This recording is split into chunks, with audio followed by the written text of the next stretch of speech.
సరైన ప్రాపర్టీని ఎంచుకోవడంలో తికమక పడుతున్నారా? ఇక ఆ కన్ఫ్యూజన్ వద్దు. అపార్ట్మెంట్లు, విల్లాలు, ప్లాట్లు మీకు కావలసినవన్నీ ఒకే చోట. Suman TV biggest property expo October 18th, 19th HSCC Novotel, Hyderabad. ఇప్పుడే ఫ్రీ ఎంట్రీ కోసం కాల్ చేయండి.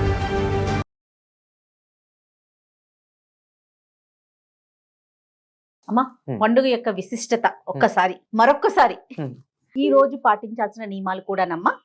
ఆ పేరు చెప్తేనే పిల్లలు చెప్పేస్తారు. దీపావళి అంటే ఏమిటి? దీపాల వరుస. అంతే. అనేకమైనటువంటి దీపాలు పెట్టుకుంటాం మనం. మామూలుగా ఇంట్లో ఒకటో రెండో దీపాలు, ఎన్ని గదులు ఉంటే అన్ని గదుల్లో దీపాలు అలా పెట్టుకుంటాం. కానీ ఈరోజు మాత్రం ఇంట బయట కూడా దీపాల వరుసలతో అసలు ఇవాళ్లే పూర్ణిమ అని సందేహం వచ్చేటంతగా వెలిగిపోయేటట్టుగా దీపాలు వెలిగిస్తాం. ఓకే. ఇలా వెలిగించటానికి చరిత్రలో అనేక కారణాలు చెప్తారు. ఒకటి, చారిత్రకంగా అంతగా విశ్వసించడానికి తగినట్టుగా అనిపించకపోయినా ప్రజల విశ్వాసాల్లో ఉంది. ఏమిటంటే త్రేతాయుగంలో రాముడు రావణాసురుణ్ణి సంహరించి తిరిగి వచ్చినటువంటి రోజని, అందుకని ఆనాడు రాముడికి స్వాగతం చెప్పడానికి నేతి దీపాలు వెలిగించారట అయోధ్యవాసులంతా. దేనికి దీపాలు వెలిగించారు ఇన్ని అంటే, ఇంతకాలం మేము చీకట్లో ఉన్నాను, నువ్వు వచ్చావు, మాకు వెలుగొచ్చింది అని ఆనందాన్ని ప్రకటించడానికి వెలిగించారు అని చెప్తారు. ఇది త్రేతాయుగం నాటి మాట. ద్వాపర యుగానికి వచ్చేటప్పటికి సత్యభామ సహాయంతో శ్రీకృష్ణుడు నరకాసురుణ్ణి చతుర్దశి నాడు సంహరించి తిరిగి వచ్చే సమయానికి అమావాస్య దీపావళి అయ్యింది. ఆ రోజున దీపాలు వెలిగించి అందరూ ఆయనకి స్వాగతం చెప్పడంతో పాటుగా త్రేతాయుగంలోనేమో మా జీవితాలు చీకటిగా ఉన్నాయి అని వాళ్ళు చెప్తే, నిజానికి ద్వాపర యుగంలో చీకట్లోనే బతికారు అందరూ. ఎందుకంటే ఏ ఇంట్లో దీపాలు వెలిగితే ఆ ఇంటికి వచ్చి అక్కడ ఉన్నటువంటి పిల్లల్ని ఎత్తుకుపోయేవాడు నరకాసురుడు. అంటే ఆవిడికి, కామాఖ్యాదేవికి ఆయన బలి ఇవ్వాలని కదా సేకరించి పెట్టుకున్నాడు రాజకుమార్తెల్ని, రాజకుమారులని. అందుకని రాక్షసులకి రాత్రిపూట బలం ఎక్కువ, అందుకని వెతుకుతూ ఉంటారు. దీపం ఉంటే అక్కడ ఇల్లుందని గుర్తుపట్టి వస్తారని చెప్పి దీపాలు వెలిగించుకునేవాళ్ళు కాదుట. అందుకని ఇన్నాళ్ళు దీపాలు వెలిగించుకొని కరువు తీరా దీపాలు వెలిగించుకున్నారట. అందుకని దీపావళి. ఇది ఒక విధానంగా చెప్తారు. ఇది మనం ఈనాటికి కూడా నమ్మేది, విశ్వసించేది అదే. త్రేతాయుగం నాటిది ఒక విశ్వాసమే తప్ప నిజానికి రావణుణ్ణి రాముడు ఎప్పుడు సంహరించాడు అన్నది మనకి భిన్నంగానే ఉంది. మార్గశిర మాసంలో హనుమంతుడు సీతాదేవిని దర్శిస్తే ఆశ్వేజ మాసంలోనే సంహరించడం ఎట్లా అవుతుంది? ఆ తర్వాత ఆ సీతాదేవిని దర్శించాడు. మార్గశిర శుద్ధ త్రయోదశి నాడు వాల్మీకి రామాయణాన్ని అనుసరించి మనకు అదే కనపడుతుంది. అలా వస్తాడు, తిరిగి వచ్చి రాముడికి చెప్తాడు. ఒక్క రోజులోనే వచ్చేస్తాడు అనుకోండి, వచ్చేస్తాడు. ఆ తర్వాత వీళ్ళందరూ యుద్ధానికి ప్రణాళిక వేసుకుంటారు, వెడతారు, యుద్ధం చేస్తారు. అయ్యాక అక్కడికి వెళ్తారు, అయోధ్యకి. ఇది ఎప్పటికంటే లెక్క చైత్ర శుద్ధ నవమి నాడు కదా ఆయన పట్టాభిషేకం ముహూర్తం పెట్టారు. ఆ మర్నాడు ఆయన బయలుదేరాడు కదా అరణ్యవాసానికి. ఆ రోజే బయలుదేరాడు కదా. మళ్ళీ చైత్ర శుద్ధ నవమి నాటికి గనక నువ్వు రాకపోతే నేను ప్రాయోపవేశం చేస్తానన్నాడు భరతుడు. 14 ఏళ్ల తర్వాత. అవును. కనుక ఆనాటికి ముందు రోజుకే తొందరపడి పెడతారు. ఎక్కడ భరతుడు ప్రాయోపవేశం చేసేస్తాడు అని తొందరపడుతూ ముందు హనుమంతుడిని పంపిస్తారు.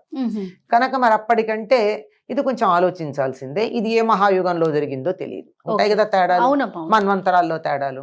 మొత్తానికి మనం ఈనాడు సత్యభామ సహితుడై కృష్ణుడు నరకాసురుని సంహరించాడు అన్నది ద్వాపర యుగానికి సంబంధించిన సంఘటన. ఇక కలియుగానికి వచ్చినట్టయితే విక్రమాదిత్యుడు శకులని వాళ్ళని భారతదేశం నుండి తరిమేసి ఇక్కడ మళ్ళీ సనాతన ధర్మాన్ని పునఃప్రతిష్టాపించినటువంటి రోజు. అందుకే విక్రమ సంవత్ అన్నది ఆనాడే మొదలవుతుంది. ఇప్పటికీ కూడా ఉత్తర దేశంలో దీపావళి నుండి కొత్త పుస్తకాలు పెట్టుకుంటారు వ్యాపారవేత్తలందరూ.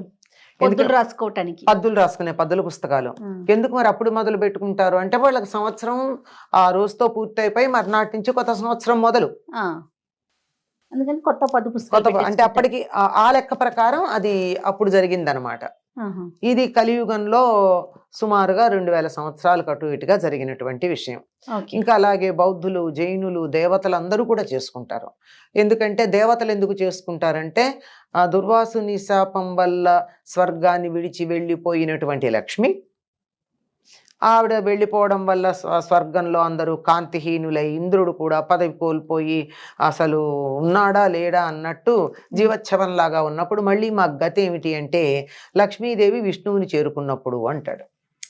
అప్పుడు లక్ష్మీదేవి ఇతడు అవమానం చేశాడన్న కోపం కొద్దీ పాలసముద్రంలో దాక్కుంది. అప్పుడు దేవతలు రాక్షసులు కలిసి పాలసముద్రాన్ని చిలికితే లక్ష్మీదేవి ఆవిర్భవించింది. ఆ ఆవిర్భవించినటువంటి లక్ష్మీదేవి వెంటనే విష్ణువుని వివాహం చేసుకుంది.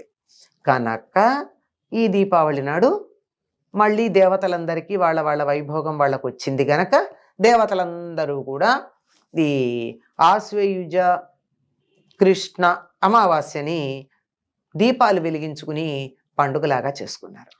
అంచేత కలియుగంలోను అన్ని యుగాల్లోనూ భూలోకంలో స్వర్గలోకంలో ఇలా అన్ని చోట్ల కూడా దీపావళి పండుగని చేసుకోవడం సంప్రదాయంగా వస్తుందమ్మా. ఓకే అమ్మా. ఈ రోజు మనం పాటించాల్సిన నియమాలమ్మా, పూజా విధానం ఏ విధంగా జరుపుకోవాలి? ఇది లక్ష్మీదేవి ఆవిర్భవించినటువంటి రోజు గనక ఎవరికైనా వాళ్ళ పుట్టినరోజు నాడు 2 మంచి మాటలు చెప్తే సంతోషిస్తారు, అంతే కదా. అంచేత వాళ్ళ ఎవరిని పూజించాలో అర్థమైపోయి ఉంటుంది. అంతే, లక్ష్మీదేవిని ఒంటరిగా పూజించం. మన సంస్కృతిలోనే లేదు ఏ దైవాన్ని ఒంటరిగా పూజించటం. సాంగం, సాయుధం, సపుత్రం, సపరివారం అని చెప్తాం. వాళ్ళ పరివారాలు, పుత్రులు అలా అందరూ ఉన్నప్పుడు జీవిత భాగస్వామి ఉండరా? ఖచ్చితంగా. కనుక లక్ష్మీదేవిని పూజిస్తుంటే పక్కనే నారాయణుడు ఉంటాడు. కనుక లక్ష్మీనారాయణులు ఇద్దరిని పూజించటం అన్నది ఈనాడంటే లక్ష్మికి ప్రాధాన్యం. లక్ష్మి కోసం నారాయణుడిని కూడా పూజిస్తున్నాం. కొన్ని సందర్భాల్లో నారాయణుడిని పూజిస్తూ పక్కనే లక్ష్మిని కూడా పూజిస్తాం. కనుక ఆ విధంగా లక్ష్మీనారాయణ పూజ చేస్తాం. ప్రత్యేకంగా వ్యాపారం తమ జీవనోపాధిగా కలిగినటువంటి వారు తమకంతా లక్ష్మీప్రదంగా ఉండాలని లక్ష్మీ పూజ చేస్తారు. అది కూడా ఎప్పుడు చేస్తారు? సూర్యాస్తమయం అయ్యాక చేస్తారు. కారణం ఏమిటంటే లక్ష్మీదేవి ఉదయం ఏదో ఏ సమయంలోనో కానీ పగటిపూట ఆవిర్భవించింది, విష్ణువుని వివాహం చేసుకుంది. అయిన తర్వాత ఆవిడ తన వాహనమైనటువంటి గుడ్లగూబనెక్కి విహారానికి బయలుదేరింది. గుడ్లగూబు ఎప్పుడు కదలగలదండి యథేచ్ఛగా? చీకటి పడితేనే. పగటి పొడదానికి కళ్ళు కనపడవు. కనుక ఆవిడ అలా విహారం చేసుకుంటూ తిరుగుతూ ఉంటుంది. అలా తిరుగుతూ ఉన్నప్పుడు ఏ ఇంట్లో తన ప్రతిబింబాలైనటువంటి తన ప్రతిరూపాలైనటువంటి దీపాలు ఉన్నాయో ఆ ఇంటిని ఆవిడ అనుగ్రహిస్తుంది. ఆవిడ తాను ఉంటానని చెప్పినటువంటి ప్రదేశాల్లో మొట్టమొదట చెప్పేది ఆవునేతితో వెలిగించినటువంటి దీపం. సరే, ఆవునేయి కాకపోతే కూడా ఈ దీపావళి నుండి 1 రోజుల పాటు, అంటే కార్తీక మాసం అంతా కూడా, మర్నాటి నుంచి కార్తీక మాసమే కదా, ఈ 1 రోజుల పాటు తాను తైలే లక్ష్మీ జలే గంగా, లక్ష్మీదేవి తైలంలోనూ జలంలోనేమో గంగా ఉంటాము అని వాగ్దానం చేశారట. కనుక నువ్వుల నూనె దీపం వెలిగించినా గాని ఆవిడ సంతోషిస్తుంది. కనుక తప్పనిసరిగా దీపం వెలిగించటం అన్నది ప్రధానం.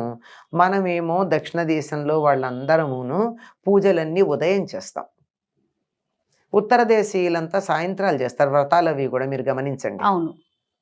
కనుక మనం మామూలుగా ఉదయమే లక్ష్మీనారాయణులకు పూజ చేసుకుని ప్రత్యేకంగా ఒక వ్రతం లాంటిదేది కూడా మనం ఆచరించే పద్ధతి ఏముండదు.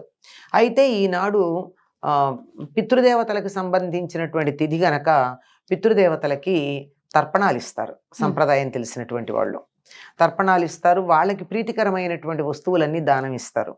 గుమ్మడి పండు, బియ్యము, నువ్వులు, బెల్లము, వస్త్రాలు, ఇంకా ఓపికంటే బంగారం, భూమి, ఇట్లాంటివన్నీ ఎంత ఓపికంటే అంత ఇస్తారు.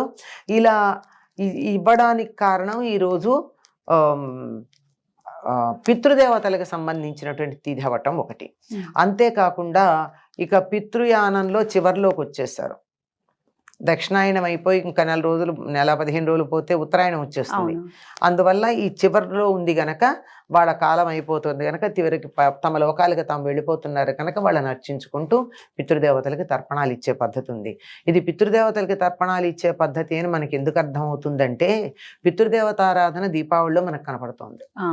దీపావళి నాడు సాయంకాలం సంధ్యా సమయంలో పిల్లల చేత గోగు పుల్లలకి దీపాలు ఒత్తులు కట్టి వెలిగించి దిబ్బు దిబ్బు దీపావళి మళ్ళీ వచ్చే నాగుల చవితి అని చెప్పి దక్షిణ దిక్కుగా తిరిగి ఈ దిబ్బు దిబ్బు దీపావళి ఎందుకు కొట్టిస్తారు.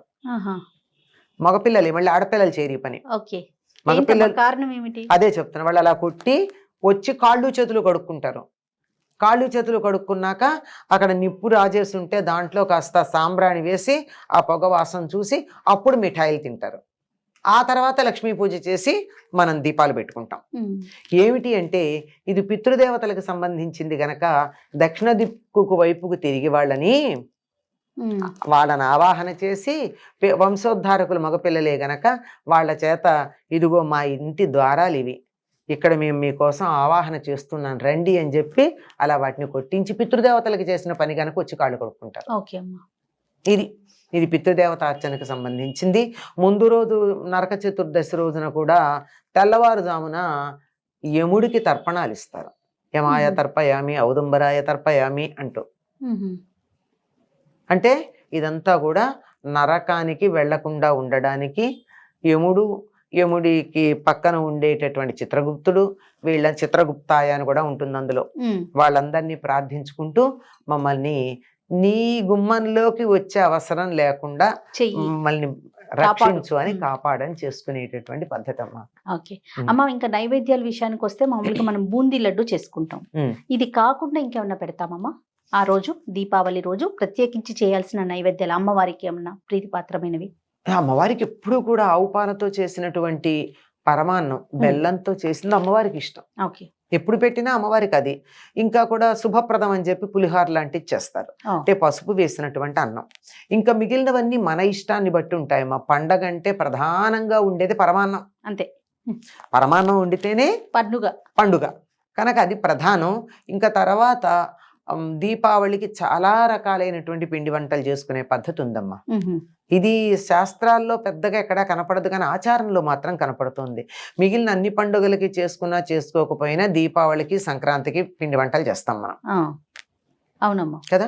ఈ పిండి వంటల్లో కూడా నువ్వులకి ప్రాధాన్యం ఉన్నవి చేస్తారు ఎక్కువగా. ఇప్పుడు అరిసెలు ఏం చెయ్యరు పెద్దగా, అది సంక్రాంతికి పెడతారు.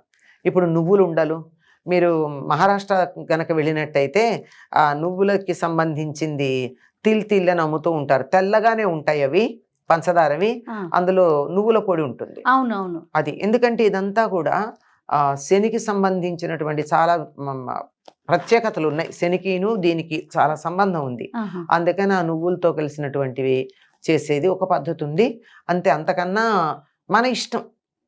మిఠాయిలు ఎన్ని రకాలుగా చేసుకుంటామంటే మన రుచులు అభిరుచులు అంతే అంతే. దానికి నియమం లాంటిది ఏం లేదమ్మా.